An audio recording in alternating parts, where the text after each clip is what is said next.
Hey guys, I'm RNG Gamer. I play all my games randomly. I'm so happy to have you here. I have a bunch of awesome pickups for you. I found some boxed NES games at a yard sale. I have a bunch of other pickups, a custom console. Also, we've hit 1,000 subscribers. So thank you so much guys for all the support. I didn't think it would ever happen, but it totally did. And it's all thanks to you. So sit back, let's dive in, let's roll the credits. And of course, if you like my content, please like, comment, and subscribe. Hit the bell notification so you know when new videos come out. We have gameplay videos every Wednesday, collection videos every Saturday, and thank you so much.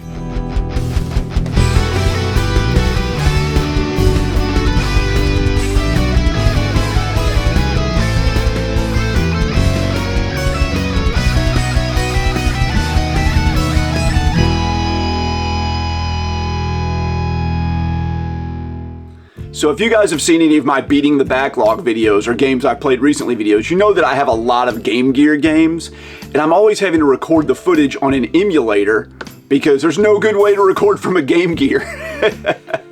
A company called Gearbox Systems has put out a Game Gear Consulized kit, and my buddy put it together for me. I ordered the kit and he assembled it, and here we have the GG-HD. This is a consolized Game Gear. Put your Game Gear carts right in here. It outputs HDMI so I can record Game Gear footage for you guys. Here's the Game Box logo on the bottom. This is a 3D printed case. Pretty nice. It uses a Sega Genesis controller that you just pop into it. This was pricey. The kit was like 160 bucks plus the cost of a Game Gear, hopefully one that works. Then it was about $160 to have it put together. I possibly could have done it myself, but it would have been a tall order. It would have taken me some time. But my buddy was happy to do it. He's really good at repairing consoles and doing custom consoles. And he made a consolized Game Gear before this kit even exists. He just like, you know, through sheer force of will, made one, created one on his own. So I was happy for him to put this one together for me. And you guys will be seeing some footage captured from this in the future. Hopefully before too long. Up next, we have some just normal game pickups. This is a PlayStation 5 game. It's kind of one of these like Dark Souls ripoff games, but I hear this one's just pretty good. It got some hype when it first came out, but I didn't like hear anything about it afterwards. So maybe it's good. I hope it's good. I paid $0 for this. I used my Amazon points for my Amazon card to pay for it. So it was $0, but I think you can order it for like 25 or 30, but it's Tamesia on the PlayStation 5. And like I said, this is a kind of like a Soulsborne, Dark Souls kind of rip-off game. I hear it's pretty short, maybe like 20 hours or something on your first try, but it looks pretty good. Happy to have this one. Can't say no for free, right? So GameStop did something they never do anymore. They had a buy two, get one free deal, and I haven't seen one of those in forever. I feel like they used to do those like all the time. Like every time I went to GameStop, it was a buy two, get one free deal, but not anymore. Fortunately, they're having one, so I picked up 3 games, and this whole pile cost $23.52. $23.52. I saved the receipt so I could remember. Memory's not as good as it used to be. Man, let me pull this label off. Let me just pull this label off here. Not nice. We tore it. We tore the label. They always tear. What's the percentage of pulling off a GameStop label and it tearing? There we go. Disgaea 6 on the Switch. I'm excited about this one. I played some Disgaea games in the past and did not like them, but then I played the re-release of Disgaea 1 on the Switch and loved it. So I decided to pick some more of these up. This was like 20 bucks after my monthly $5 GameStop Pro Rewards membership discount thing. With it, I also picked up this game, and I was just trying to find like a third game in the same price point to get, so I could get this buy two, get one free. I don't know anything about this. It's on the PlayStation 4. But it's Schoolgirl Zombie Hunter? Tell me if you guys know anything about this. I joke about this that like every Japanese game I pick up has some sort of mechanic where like girls get their clothes shot off. I feel like I talk about that all the time. And then I look at the back of this and it says Lose the clothes, save your life. It's like every single game. What's the deal? Like the Senran Kagura games. And then, what are some of the other ones I play? Oh, those shoot 'em ups. The waifu discovered and uncovered games or whatever that I reviewed on the channel. Like it seems like every game is about like shooting off clothes. I just don't get it. Akiba's Trip, like all those games, it's so funny. Even that PlayStation 3 game, Caladrius Blaze, all those have some mechanic where you're like shooting off clothes or like clothes fly off of some girls. It's so weird that that's like become a thing. Anyway, this game was like $15 or something. Is that any good? I bet this game's terrible. And then the game I got for free is an Xbox One game. I rarely, if ever, pick up Xbox One games, but this one looked okay. It's from the Warhammer 40K series, and it's Mechanicus. I do love the Warhammer 40K universe. I think it has some like really sweet and awesome lore, but like the games are pretty hit or miss. I don't know. Is this one good? I don't know. It looks like it's like a tactical combat game. I'm sure it's very brutal, but I'm excited to play this one. And it, like I said, it was free. So all that stuff, like I said, was $23.52. Buy two, get one free. I had my $5 coupon, and I had a little bit of money left over on a gift card from a flip that I did when I picked up that Super Nintendo stuff in another video. I traded in like some stuff to GameStop and got some trade credit. So I used the last of the trade credit on that. I used like the last $17 or something like that. Okay, this next item's not a game, or not a video game, it is a board game. I picked this up at another yard sale for $1. I had this game when I was a kid, and the game is Nightmare, okay? So, the way this works is it's a board game. It's not that complicated of a board game, but you have a VHS cassette tape. Let's see if I can find it in here. Ah, yes, here it is. The VHS cassette tape. You pop this into the VCR and you play this while you play the game, and there's this actor, and he like, there's just a timer, I think maybe it's an hour or something, and he'll like pop in and be like, okay players, whoever rolled the dice last, you need to, you know, run and find the most evil item you have in your home and present it to somebody. It's not really that, but it's stuff like that. Or like, whoever rolled the dice last, roll the dice again, and if it's an odd number, you lose your turn. And anyway, it's kind of fun. I remember playing it with my buddies, and it was like, we had a couple of girls, some twin sisters that lived up the street from us, and like, it's a VHS cassette tape, so it plays the same thing every time. And around like the 20-minute mark, like lightning flashes and he jumps in, and it would scare them and they would scream like every time. Anyway, I don't know if this is like collectible. I'm sure it is. I'm sure other people have like nostalgia for this game, but why am I missing my childhood copy? Story time. My dad got remarried, my parents were divorced, and my stepmother, who's a really nice lady, had some kids from a previous marriage, and they were grown and they had their own kids. So we all went on a vacation together to Panama City, Florida. And I took this game with us to play because I thought it'd be a lot of fun, right? Anyway, she was super hyper religious, and when I popped it out to play it, she immediately set into like, that game's satanic, we don't need to be playing that, that's so bad, you're gonna summon the devil or something like that. My stepmom was like, calm down, like it's fine, it's just a board game, whatever. Anyway, I don't know if she like prompted her son to do this or not, or if this was just a fluke out of the blue strange occurrence. But we were in the middle of playing this game and we all got up to walk into the kitchen to eat lunch or something.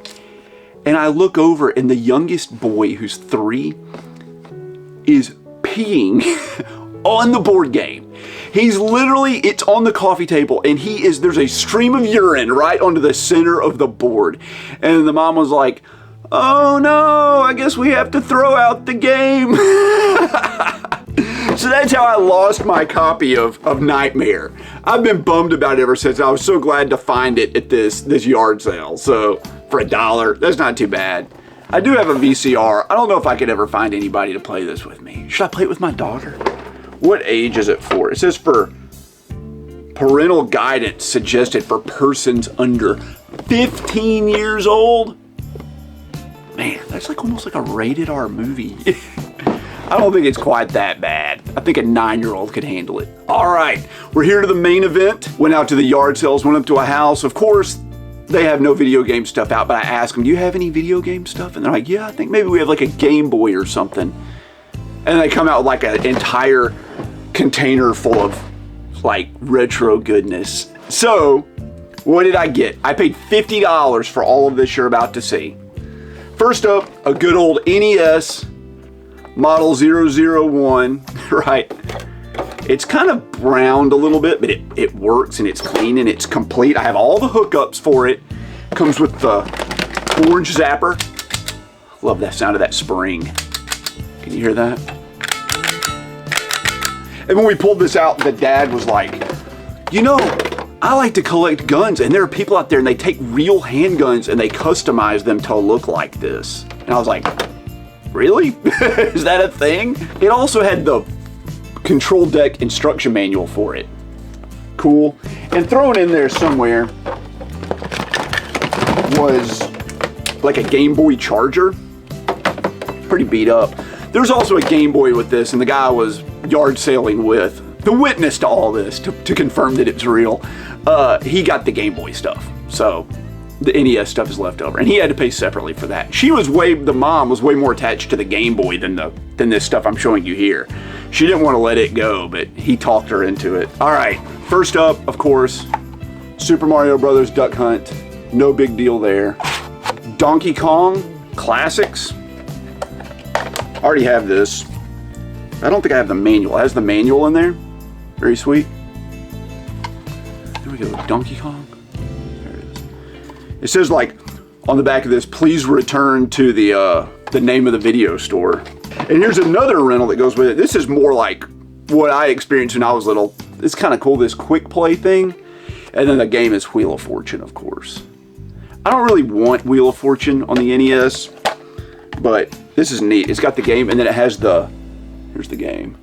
And then it has the instructions on the inside of the cart, or inside of the box, not the cart, sorry. This is neat. Like, I think I might keep this. I don't have Wheel of Fortune, but I think it might be cool to have like a rental copy. It doesn't really fit with the aesthetic of my NES collection over here, but that might be kind of fun, right? To have a one-off like this. Then the rarest game of all time, the one that everybody wants and has to have, and this is actually a clean copy. And I'm being sarcastic, guys. This game's not rare, but everybody does want it.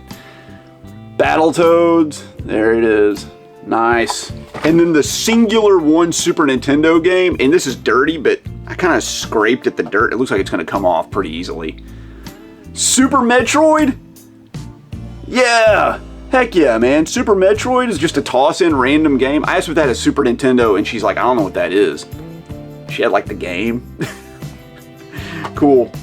And then what we've all been waiting for, boxed NES games. There are boxed NES games, and these are of various qualities. Some of them look like they're brand new. Some look a little more beat up, a little bit more well-worn. First up, we have The Simpsons, Bart versus the World, and this is like a clean copy. I need to get it has the poster and everything in it. There we go. Very clean, shiny, nice. This is a terrible game. I wish like almost any other NES game had been in there other than this. This is so bad. It's such a bad game. This one I actually already have boxed, but this is like an upgrade for me. So it's a better box. This is Twin Cobra. Very cool shoot 'em up. Interestingly enough, my copy of Twin Cobra, there's a rental copy, and the spine of it has like a rental number on it. So in a box of like rental copies, the one that isn't a rental copy is going to replace my rental copy. So strange, you know, what are the chances? This is a fantastic game, really hard. And then this one's boxed, but it's probably the most beat up box, although it's pretty decent. DuckTales, super sweet, that's awesome. This is a fantastic game, guys. This is like one of the best Capcom games on the system. I love it. I love the remake of it, and this has great music. Happy to have this one boxed. Really happy to have it. It's gonna look great on the shelf. And then lastly, I saw this when she came down, or the dad, he went and got the container this is all in, and I could see this like all the way across their yard and all its like bright yellowy goodness, and I was like, The guy I was with, I was like, look, look. Super Mario Brothers 3. It's complete and it's in really nice shape. Did not own this. Super happy to have it. I don't know what all this is worth. I kind of typed it into GameEye. The boxed NES games look like they're worth about like $400 total. The NES, I don't know what that's going for. I don't know what Super Metroid's going for. I don't know what this other stuff's going for, but I paid $50 for all of it. And I was like, how much do you want? She's like, I don't know. I was like, throw me a price. $50. All right, good. There you go. It's been a pretty good like yard sale season, huh? Like Super Nintendo and NES. That's incredible. Like, I don't remember that happening in a long, long time. So that's exciting. That's really exciting. Thank you so much for your time if you made it this far. New videos every Saturday and Wednesday. Saturday are the collections videos and the way I've always done things. And then Wednesdays are gameplay videos where I just like talk like I normally do. I just rant while playing some game. So tune into those guys. They're not as popular, but they're still fun for me. But if you have any questions you want to ask me about your life or advice or whatever, go to one of those gameplay videos that come out on Wednesday. I've been playing The Binding of Isaac. Put your question there and I'll answer it in the next video. Kind of like a call-in show. It's almost like a podcast, really. That's what those videos are like. So tune into those if you haven't. We hit 1,000 subscribers. Thanks yous so much, guys. Yous guys, thank you so much for all the support. I really appreciate it. I'm just kidding. Thank you so much for all the support. It means the world to me, guys. I thought it would take years to get to 1,000 subscribers, and we did it in like 8 months. So thank you so much once again. I'm really touched, and I appreciate it. People have asked if I want to start a Patreon or something like that. I don't know. Maybe someday. We'll see. If you guys want me to do it, if there's like some extra content I could create for you, I don't know. I'm not really worried about that right now. But thank you again, guys, and I'll catch you next time.